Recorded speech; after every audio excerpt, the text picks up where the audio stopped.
Hello everyone, welcome to the channel Bhatt sir physics. आज जो topic हम डिस्कस करेंगे वो टॉपिक है हमारे पास vector product of two vectors. ठीक है, जो ये टॉपिक है आपके पास ये 11th के स्टूडेंट्स के लिए भी एप्लीकेबल है। बेसिकली ये 11th से स्टार्ट है। ठीक है, और सेकंड थिंग आपके पास 12th में भी आप इसे अप्लाई कर सकते हो और हायर स्टडीज़ में भी आप इसे अप्लाई कर सकते हो। कहीं कहीं पे ये जो आपके पास टॉपिक है ये अप्लाइड, कहीं कहीं पे नहीं, मोस्टली ये टॉपिक आपके पास अप्लाइड फॉर्म में काउंट होता है। तो देखिए इसे शुरू करते हैं। हमने कह रहे कि जब दो वेक्टर्स हमारे पास गिवन है, सपोज हमारे पास एक वेक्टर गिवन है A vector and B vector. Suppose हमारे पास दो वेक्टर्स हैं A vector and B vector. Now we have to determine the vector product between these two vectors. अब ये वेक्टर प्रोडक्ट क्या होता है, जैसे कि आपने लास्ट लेक्चर में पढ़ा था स्केलर प्रोडक्ट। तो इस वेक्टर प्रोडक्ट की अगर हम जब बात करें तो दो वेक्टर्स का इस तरीके का प्रोडक्ट है जो आउटपुट में एक वेक्टर क्वांटिटी को देता है। इसे हम क्या कहते हैं, वेक्टर प्रोडक्ट। इस वेक्टर प्रोडक्ट को ही क्या कहा जाता है, क्रॉस प्रोडक्ट भी कहा जाता है। ठीक है, तो देखिए सपोज मैंने क्या बात कर ली कि ए और बी हमारे पास दो वेक्टर्स हैं। जो ये आपके पास वेक्टर प्रोडक्ट है तो इसे आप क्या कह सकते हो, क्रॉस प्रोडक्ट भी कह सकते हो। ठीक है, तो क्या आ जाएगा आपके पास, इसे रिप्रेजेंट करने का तरीका ये है कि ए क्रॉस बी। ठीक है, तो ए क्रॉस बी किसके इक्वल आता है आपके पास, magnitude of the vector A into magnitude of the vector B into the angle between the them. इन दोनों के बीच का अगर एंगल थीटा है तो उसका साइन। ठीक है, और एक एन कैप आता है। पूरी की पूरी कहानी किस पे बेस्ड है, इस एन कैप और इस साइन थीटा पे ही बेस्ड होती है। ठीक है, क्योंकि लास्ट टाइम जो आपने स्केलर प्रोडक्ट किया था उसमें आपने ए डॉट बी, उसे आप क्या कह रहे थे, डॉट प्रोडक्ट। तो ए डॉट बी किसके इक्वल आ रहा था आपके पास, ए बी कॉस थीटा के इक्वल आ रहा था। तो यहां हम ए क्रॉस बी की बात करते हैं तो ए क्रॉस बी जो है हमारे पास, उसे हम किस तरीके से डिफाइन कर सकते हैं, जिसका मैग्नीट्यूड क्या है। देखो नॉर्मली अगर इसके मैग्नीट्यूड की बात करें, ये तो हमने क्या मैग्नीट्यूड निकालने के लिए क्या हो जाएगा आपके पास, ए क्रॉस बी। ठीक है, ए क्रॉस बी का भी हमने क्या कर दिया, बॉन्ड निकाल दिया। तो ए बी साइन थीटा, क्यों, क्योंकि एन कैप हमारे पास यूनिट वेक्टर होता है और यूनिट वेक्टर का मैग्नीट्यूड हमेशा क्या होता है आपके पास, 1 होता है। अब फॉर एग्जांपल मैं बात करता हूं कि हमारे पास इन दोनों वेक्टर्स की रिप्रेजेंटेशन कुछ इस तरीके से, ये आपके पास ए वेक्टर है, ये आपके पास बी वेक्टर है। ठीक है, ये आपने क्या शो कर दिया, एक ए वेक्टर और एक बी वेक्टर, और इन दोनों के बीच का एंगल क्या है, थीटा है। सपोज ये किसी प्लेन में लाई कर रहे हैं। ठीक है, ये क्या कर रहे हैं आपके पास, किसी प्लेन में लाई कर रहे हैं।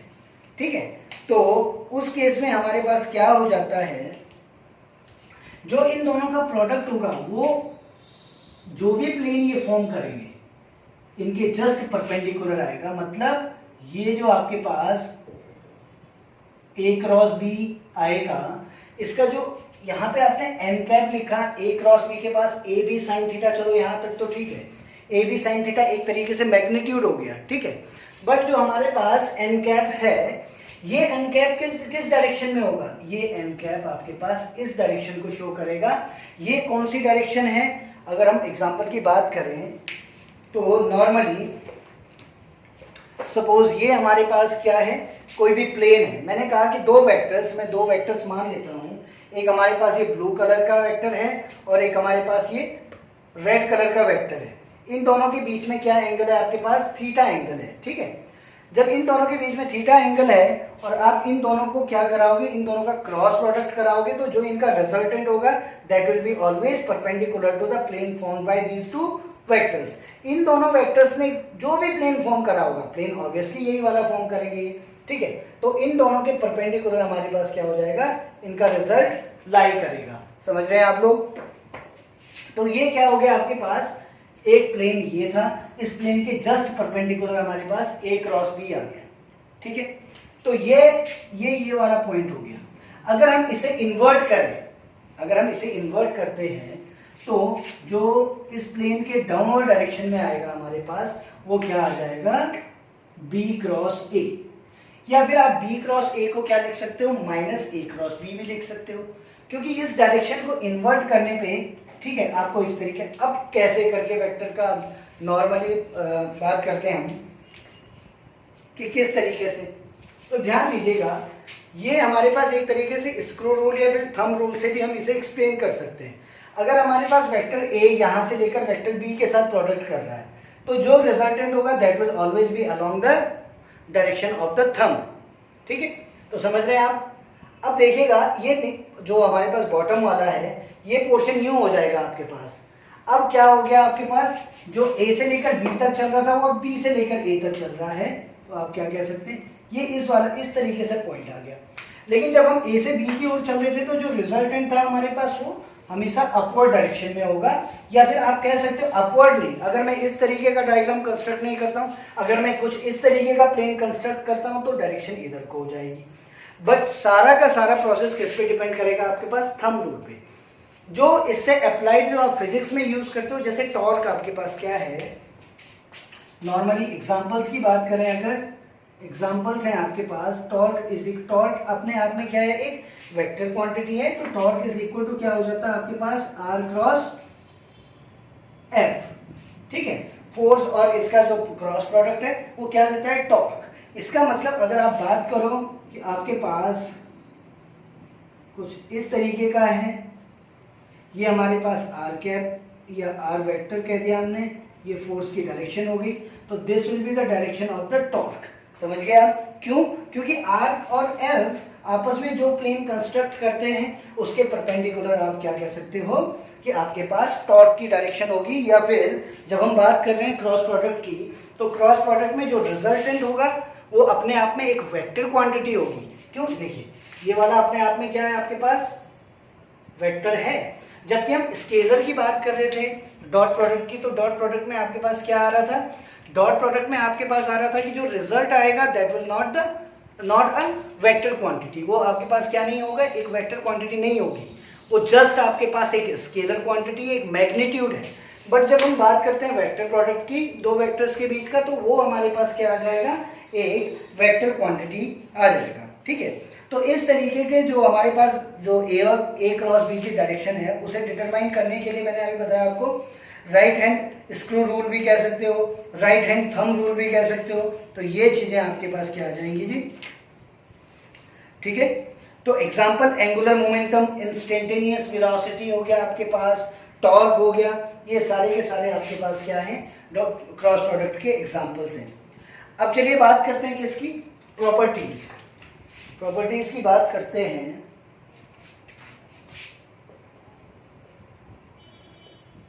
जिस तरीके से आपके पास स्केलर में क्या चीज फुलफिल हो रही थी, कम्यूटेटिव लॉ को फुलफिल कर रहा था स्केलर प्रोडक्ट, बट जब हम वेक्टर प्रोडक्ट की बात करते हैं तो ये क्या नहीं करता है, कम्यूटेटिव लॉ को फॉलो नहीं करता है, या फिर एंटी कम्यूटेटिव होता है, ठीक है। इसे हम क्या लिख सकते हैं, एंटी कम्यूटेटिव। अब एंटी कम्यूटेटिव का मतलब क्या हो गया जी, देखिए अगर हम बात करते हैं दो वेक्टर्स a क्रॉस b, तो ये हमेशा हमारे पास क्या हो जाएगा, माइनस b क्रॉस a के इक्वल हो जाएगा। दो वेक्टर्स हैं हमारे पास, उन दोनों का डॉट प्रोडक्ट अगर देखो, क्योंकि ये क्यों हो रहा है, क्योंकि डायरेक्टिव प्रॉपर्टी यहाँ पे अप्लाई हो रही है। जब a क्रॉस b की आप बात कर रहे थे तब हमारे पास रिजल्टेंट अपसाइड था, और जब आप b क्रॉस a की बात कर रहे थे तब रिजल्टेंट आपके पास क्या था, डाउनवर्ड डायरेक्शन में था, ठीक है। तो ये एंटी कम्यूटेटिव हो गया। बट अगर हम बात करें डिस्ट्रीब्यूटिव की, ठीक है, तो डिस्ट्रीब्यूटिव लॉ को क्या कर देता है, ये फुलफिल कर देता है कि अगर हमारे पास तीन वेक्टर हैं a cross, this is what b plus c, इस केस में आप क्या कह सकते हैं, a cross b plus a cross c, ठीक है। तो डिस्ट्रीब्यूटिव लॉ को तो फुलफिल कर रहा है ये, लेकिन कम्यूटेटिव लॉ को ये फुलफिल नहीं करता है। दूसरी बात, आगे देखें हम केसेस क्या हो सकते हैं जी, जो हमारे पास ये मैग्नीट्यूड है, अगर इसकी बात करें हम, if theta is equal to आपके पास क्या है 0 डिग्री और 180 डिग्री। अब या तो आप पैरेलल मान लीजिए या तो एंटी पैरेलल मान लीजिए, ठीक है, या तो दो सेम वेक्टर्स मान लीजिए या दो डिफरेंट वेक्टर्स एक दूसरे के अपोजिट सेम लाइन और प्लेन में लाई कर रहे हो, उस केस को कंसीडर कर लीजिए। तो ये वाला केस है आपके पास, ठीक है। तो इस केस में आपके पास A क्रॉस B जो आएगा उसका मैग्नीट्यूड हमेशा क्या हो जाएगा, AB साइन 0 और 180। तो ये आपके पास क्या आ जाएगा, जीरो को शो करेगा मैग्नीट्यूड। और जबकि हम बात करते हैं केवल A क्रॉस B की, तो ये आपके पास एक वेक्टर क्वांटिटी को देगा जो कि किसके इक्वल आ जाएगा, आपके पास साइन 0 n कैप मान लिया मैंने, ये n कैप अब आपके पास क्या हो जाता है, 0 वेक्टर हो जाता है, जो कि हमेशा कहाँ को डायरेक्टेड होगा, जो प्लेन A और B ने फॉर्म किया है उसके परपेंडिकुलर डायरेक्टेड होगा। दूसरा केस अगर हम बात करें, this is the first case and this is second case, if theta is equal to 90 degree. भैया अब मैं बात कर रहा हूँ कि दो वेक्टर्स आपके आपस में क्या है, एक दूसरे के म्यूचुअली परपेंडिकुलर है। जबकि स्केलर में म्यूचुअली परपेंडिकुलर में 0 हो रहा था, सेम वेक्टर में 1 आ रहा था, लेकिन क्रॉस में सेम में क्या, देखिए क्रॉस में सेम वेक्टर की बात करें या वेक्टर सेम डायरेक्शन में लाई कर रहा है या एक दूसरे के जस्ट एंटी पैरेलल है, तो उस केस में आप क्या कह सकते हैं, 0 आ रहा था। अब थीटा इज इक्वल टू 90 की बात करते हैं, तो A क्रॉस B आपके पास क्या हो जाएगा, AB साइन 90। इसके मैग्नीट्यूड की बात करूं केवल, तो ये किसके इक्वल आ जाएगा, आपके पास AB के। और अगर मैं वेक्टर फॉर्म की बात करूं तो वेक्टर फॉर्म में आप क्या कह सकते हैं कि n कैप कह सकता हूं मैं, तो AB n कैप। तो यहाँ पे n कैप क्या शो कर रहा है आपके पास, वही अगेन A और B के कारण जो प्लेन फॉर्म हुआ है उसके जस्ट परपेंडिकुलर डायरेक्शन में इसकी डायरेक्शन होगी, ठीक है जी। तो कोई प्रॉब्लम नहीं है। चलिए आगे बढ़ते हैं। अब हम बात करते हैं कि इसकी अगेन वही unit vector I cap, J cap and K cap आपके पास क्या है, unit vectors along x, y and z axis, ठीक है। जो आपके पास I, J के हैं वो यूनिट वेक्टर्स हैं किसके along, x, y और z एक्सिस के along, ठीक है। तो इस केस में अगर हम बात करते हैं इसकी I क्रॉस I की, यहाँ पे दो वेक्टर्स हमारे पास सेम है, सेम वेक्टर्स हैं, तो आप क्या कह सकते हैं, इनका जो मैग्नीट्यूड होगा वो I के मैग्नीट्यूड और I कैप के मैग्नीट्यूड, दोनों के मैग्नीट्यूड के प्रोडक्ट और साइन, दोनों एक दूसरे सेम वेक्टर हैं, तो इनके बीच का एंगल क्या हो जाएगा आपके पास 0 डिग्री। तो आप क्या कह सकते हो, I डॉट I क्या हो रहा है, यहाँ पे 0 हो रहा है। सिमिलरली आप क्या कह सकते हो, J cross J, I cross I 0 हो रहा है, J क्रॉस J भी आपके पास 0 हो रहा है, और यहाँ से K क्रॉस K भी आपके पास क्या होगा, 0 होगा। बट जब हम बात करते हैं कि म्यूचुअली परपेंडिकुलर वेक्टर्स की, तो I क्रॉस J की बात कर रहा हूं मैं, तो mod of I cap mod of J cap sine 90। क्यों, क्योंकि I और J के बीच में एंगल कितना होगा आपके पास 90 डिग्री। तो ये क्या दे देगा आपके पास 1 दे देगा मैग्नीट्यूड, ठीक है। तो यही हम क्या कह सकते हैं, यही किसके इक्वल हो सकता है, J क्रॉस K के इक्वल भी यही हो सकता है और K क्रॉस I के इक्वल भी यही हो सकता है, ठीक है जी। तो ये बेसिक कंसेप्ट है आपके पास। नॉर्मली देखो ये काफ़ी यूजफुल है आपके पास, जिस तरीके से आप टॉर्क निकालते हो, जिस तरीके से आप अगर बात करें कि आपके पास कहीं भी कोई भी दो वेक्टर्स का प्रोडक्ट आ रहा है, तो आप वेक्टर प्रोडक्ट आ रहा है तो आप उसके रिजल्ट को शो कर सकते हो, उसके रिजल्ट की डायरेक्शन शो कर सकते हो। बेसिकली मैग्नेटिक फील्ड हो गया, इलेक्ट्रिक फील्ड हो गया, यहाँ बहुत ही ज़्यादा रिक्वायरमेंट पड़ती है इसकी, और इसी के अकॉर्डिंग आप क्या कर सकते हो, इन पैरामीटर्स और जो आपके पास फिजिकल क्वांटिटीज़ हैं उनकी डायरेक्शंस निकाल सकते हो, ठीक है। तो ये था आपके पास क्या, क्रॉस प्रोडक्ट और vector product of the two vectors, ठीक है। चलिए आगे बढ़ते हैं। अगर हम बात करें कि A और B अगेन हमारे पास क्या है, कार्टेशियन कोऑर्डिनेट की फॉर्म में है, ax I cap plus ay j cap plus az k cap. Similarly b आपके पास क्या है, b x i cap plus b y j cap plus b z k cap. अब जिस तरीके से क्रॉस ये आपके पास स्केलर प्रोडक्ट में हमने किया था उस तरीके से यहाँ नहीं करेंगे हम। यहाँ हमें पता है कि आई आई जे जे के तो कहीं आएगा ही नहीं। क्यों? क्योंकि सेम वेक्टर्स का क्रॉस प्रोडक्ट आपके पास 0 हो जाता है। ठीक है, तो आगे बढ़ेंगे। अगर आप इसे कैलकुलेट करेंगे ए क्रॉस बी को, तो ए क्रॉस बी आपके पास क्या आना चाहिए जी? ए क्रॉस बी आना चाहिए आपके पास ए x i cap plus A Y j cap plus A Z k cap. ठीक है जी, डॉट यहाँ पे आ जाएगा आपके पास B x i cap plus b y j cap plus b z k cap. Simple आपने क्या कर दिया, ए और बी की वैल्यूज को पुट कर दिया। ठीक है, आगे बढ़ेंगे अगर, तो अब आप क्या कर सकते हो, आई आई की प्रोडक्ट मत कराना। ठीक है, देखिए मैं आपको थोड़ा सा शॉर्ट में समझा रहा हूँ। जो मैंने ये आई आई की बात करी, ये वाला प्रोडक्ट नहीं कराना है। क्यों? क्योंकि ये प्रोडक्ट 0 दे देगा। दूसरा आपके पास क्या है, के की प्रोडक्ट नहीं करानी है, और सॉरी जे की प्रोडक्ट नहीं करानी है, और के की प्रोडक्ट नहीं करानी है। तो प्रोडक्ट कैसे कराएंगे? आप एक काम करिए, आप सिंपल प्रोडक्ट करा दीजिए।